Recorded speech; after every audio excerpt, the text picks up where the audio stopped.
מדי שבוע אנחנו מביאים לכם פרויקט חדש ומעניין מאחד מאתרי מימון הפרויקטים ברשת.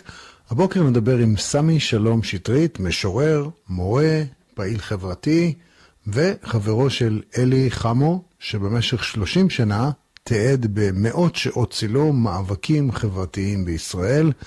כעת מקווים חבריו להקים ארכיון וידאו על שמו. בוקר טוב לך סמי.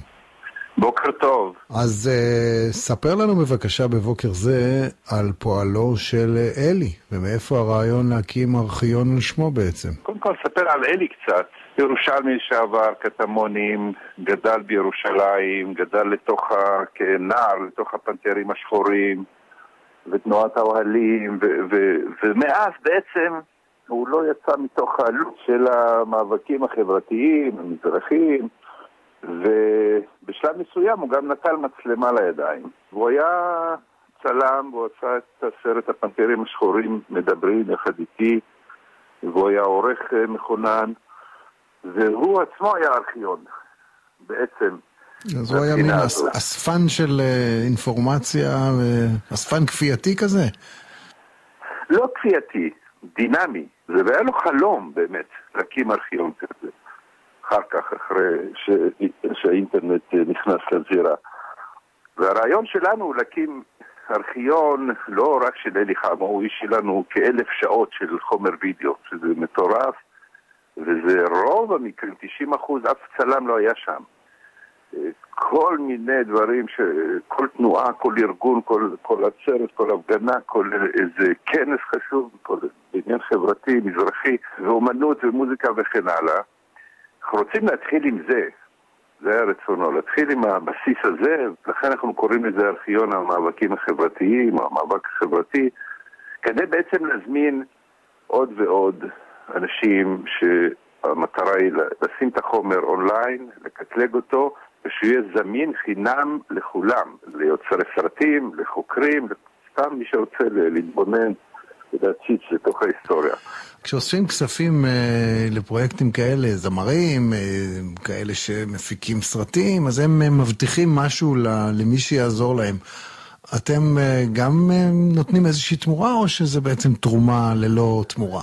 הרבה תרומות, אבל כדי שנוכל לנדב את התרומות, אז אלה תרומות בהחלט שקשורות, שאנחנו יכולים לתת. אז אחת מהן זה סרט שאלי עשה, שהזכרתי, הפנתרים השחורים מדברים, עם הקדשה, הספרים שלי, ספר שלי, המהפכה האשכנזית מתה, שאלי חמו ערך אותו, קובץ מאמרים משנת 1999, ושוב הוא ערך אותו כי הוא אסף מאמרים שלי שאני אפילו לא טרחתי אף פעם לגזור מהעיתונים, ובסוף נמאס לו שאנשים באים לצלם ולהחזיר לצלם, והחלטנו להוציא את זה, וזה יצא בבימת קדם לספרות, גם לארגונים שרוצים שהבאנר שלהם יופיע על הארכיון, על הדף של הארכיון באינטרנט.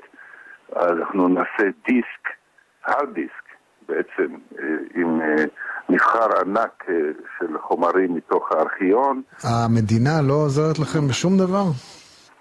אנחנו מאמינים שכדי שהארכיון הזה יהיה חופשי והחומרים בו יהיו לא מצנזרים בשום אופן שהוא, בשלב ראשון, לדעתנו, צריך להקים את האתר בכוחות עצמנו, להרים אותו.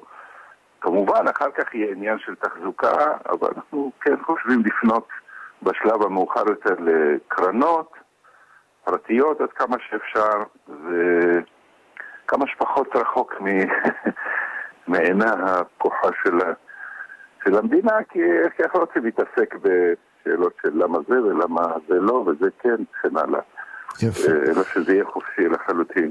אז סמי שלום שטרית, אני מאחל לך להצלחה בפרויקט, ואתם מוזמנים להיכנס לאתר ולעזור במימון הפרויקט. תודה רבה. הרבה תודה.